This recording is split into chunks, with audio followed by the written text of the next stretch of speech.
തിരുവനന്തപുരം ലോക്സഭാ മണ്ഡലം ആദ്യം മുതലേ ശ്രദ്ധ ആകർഷിച്ച ഒരു ലോക്സഭാ മണ്ഡലമാണ്. ബി.ജെ.പിയെ സംബന്ധിച്ച് ബി.ജെ.പിയുടെ A+ മണ്ഡലം, കോൺഗ്രസിനെ സംബന്ധിച്ച് കോൺഗ്രസ് 3 തവണ അടുപ്പിച്ച് വിജയിച്ചു വന്ന ലോക്സഭാ മണ്ഡലം.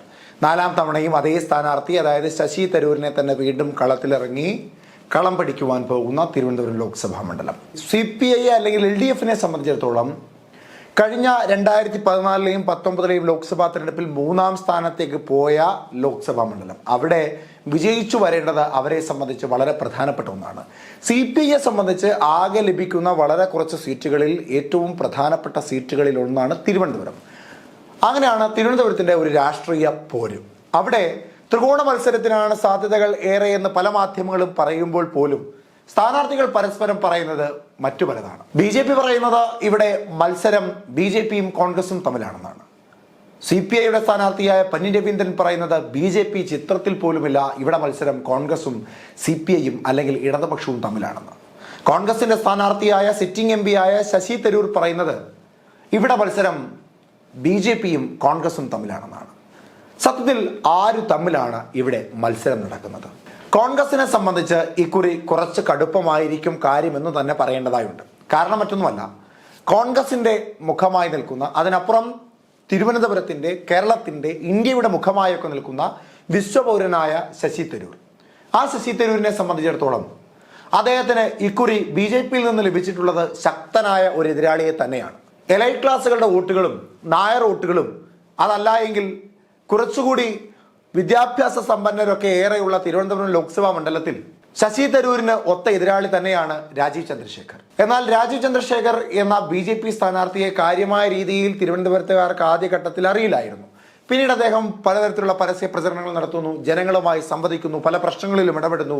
അങ്ങനെ അറിയാത്ത ഒരാളാണ് രാജീവ് ചന്ദ്രശേഖർ എന്ന ആ ഖ്യാതി മാറി. ഇപ്പോൾ ശശി തരൂരിനെ അറിയാവുന്നതുപോലെ, പന്ന്യൻ രവീന്ദ്രനെ അറിയാവുന്നതുപോലെ BJPയുടെ സ്ഥാനാർത്ഥി രാജീവ് ചന്ദ്രശേഖരനെയും എല്ലാവർക്കും അറിയാം.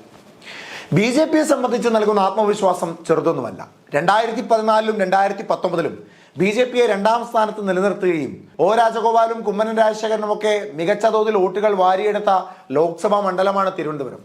അവിടെ ശശി തരൂരിന്റെ മാത്രം പ്ലസ് പോയിന്റ് ആയിരുന്ന പല ഘടകങ്ങളെയും കീഴ്പ്പെടുത്തുവാൻ കഴിയുന്ന സ്ഥാനാർത്ഥിയാണ് രാജീവ് ചന്ദ്രശേഖർ. അതുകൊണ്ട് രാജീവ് ചന്ദ്രശേഖർ കളത്തിലിറങ്ങുമ്പോൾ ആത്മവിശ്വാസം വളരെ വളരെ വളരെ കൂടുതലാണ് BJPക്ക്. CPIയിലേക്ക് വരുമ്പോൾ, ഇടതുപക്ഷത്തേക്ക് വരുമ്പോൾ, ഇടതുപക്ഷത്തിന്റെ സ്ഥാനാർത്ഥി പന്ന്യൻ രവീന്ദ്രൻ.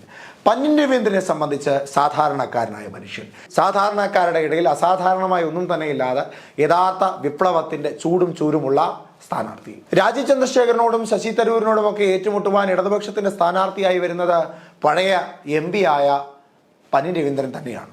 ആ കാലയളവിൽ അദ്ദേഹം നടത്തിയ വികസനവും ജനങ്ങളുമായുള്ള ബന്ധവും തന്നെയാണ് പന്ന്യൻ രവീന്ദ്രൻ എന്ന വ്യക്തിയിലേക്ക്, പന്ന്യൻ രവീന്ദ്രൻ എന്ന ഇടതുപക്ഷത്തിന്റെ ശക്തമായ മുഖത്തിലേക്ക് LDF എത്തിയത്. അദ്ദേഹത്തെ സ്ഥാനാർത്ഥിയാക്കുന്നതോടുകൂടി പ്രബല കാലങ്ങളിൽ തിരുവനന്തപുരത്ത് അടക്കി ഭരിച്ചിരുന്ന ഇടതുപക്ഷത്തിന് വീണ്ടും തിരുവനന്തപുരത്തിന്റെ അധികാരത്തിലേക്ക് എത്താമെന്നൊരു ചിന്തയുണ്ട്. അതുകൊണ്ട് തന്നെയാണ് ആര് തമ്മിലാണ് ഇവിടെ മത്സരം നടക്കുന്നത് എന്ന ഒരു ചോദ്യം ഉയരുന്നതും. കോൺഗ്രസിനും ആത്മവിശ്വാസമുണ്ട്, BJPക്കും ആത്മവിശ്വാസമുണ്ട്, ഇടതുപക്ഷത്തിനും അട്ടിമറിയുടെ വിജയത്തിന് സാധ്യതയുണ്ട് എന്ന ആത്മവിശ്വാസമുണ്ട്. എങ്കിലും ത്രികോണ മത്സരമാണോ തിരുവനന്തപുരത്ത് നടക്കുന്നത്? ശശി തരൂർ പറയുന്നത് പോലെ കോൺഗ്രസും BJPയും തമ്മിലാണോ മത്സരം? രാജീവ് ചന്ദ്രശേഖർ പറയുന്നത് പോലെ BJPയും കോൺഗ്രസും തമ്മിലാണോ മത്സരം? ഇടതുപക്ഷത്തിന്റെ സ്ഥാനാർത്ഥിയായ പന്ന്യൻ രവീന്ദ്രൻ പറയുന്നത് പോലെ കോൺഗ്രസും ഇടതുപക്ഷവും തമ്മിലാണോ മത്സരം? ആര് തമ്മിലാണ് തിരുവനന്തപുരത്ത് ഏറ്റുമുട്ടുന്നത്? ഏറ്റുമുട്ടിയാൽ ആരായിരിക്കും വിജയിക്കുക? പ്രവചനാതീതം തന്നെയാണ് തിരുവനന്തപുരത്തിന്റെ വിജയപരാജയങ്ങൾ. ശശി തരൂര് പ്രഗത്ഭനായ ഒരു സ്ഥാനാർത്ഥിയാണ്, കോൺഗ്രസിന്റെ ഏറ്റവും കരുത്തനായ സ്ഥാനാർത്ഥിയാണ്. ശശി തരൂർ അല്ലാതെ തിരുവനന്തപുരത്ത് മറ്റൊരു സ്ഥാനാർത്ഥിയെ നിർത്തിയാൽ വിജയപ്രതീക്ഷ കുറവാണ് എന്ന് തന്നെ അടിവരയിട്ട് പറയുവാൻ കഴിയുന്ന തരത്തിലേക്ക് ശക്തനായ സ്ഥാനാർത്ഥി തന്നെയാണ് ശശി തരൂർ. രാജീവ് ചന്ദ്രശേഖർ പുതുമുഖമാണെങ്കിൽ പോലും BJPയെ സംബന്ധിച്ച് കപ്പിനും ചുണ്ടിനും ഇടയ്ക്ക് നഷ്ടപ്പെടുന്ന ഒരു ലോക്സഭാ മണ്ഡലം തന്നെയാണ് തിരുവനന്തപുരം. അതിൽ കഴിഞ്ഞ തവണ മൃഗീയ ഭൂരിപക്ഷത്തോടുകൂടി ശശി തരൂർ വിജയിച്ചുവെങ്കിൽ പോലും 7 നിയമസഭാ മണ്ഡലങ്ങളിൽ നിയമം പോലെ ഒരു നിയമസഭാ മണ്ഡലത്തിൽ 1ാം സ്ഥാനത്ത് വരികയും ശേഷിക്കുന്ന 3 ഇടങ്ങളിൽ 2ാം സ്ഥാനത്ത് വരികയും 3 ഇടങ്ങളിൽ മാത്രം 3ാം സ്ഥാനത്ത് പോവുകയും ചെയ്ത BJPക്ക് ആത്മവിശ്വാസം ഏറെയാണ്.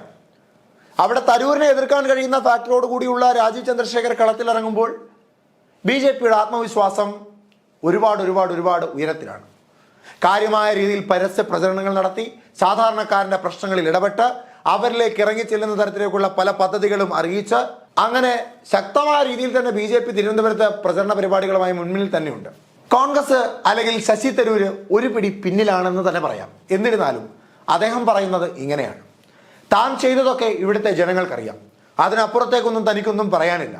തൻ്റെ പ്രവർത്തനങ്ങളും ഒക്കെ ഇവിടുത്തെ സാധാരണക്കാർക്കറിയാം. തൻ്റെ വികസന പ്രവർത്തനങ്ങൾ കണ്ടു വളരുന്നവർ തന്നെയാണ് തിരുവനന്തപുരത്തെ ജനങ്ങൾ.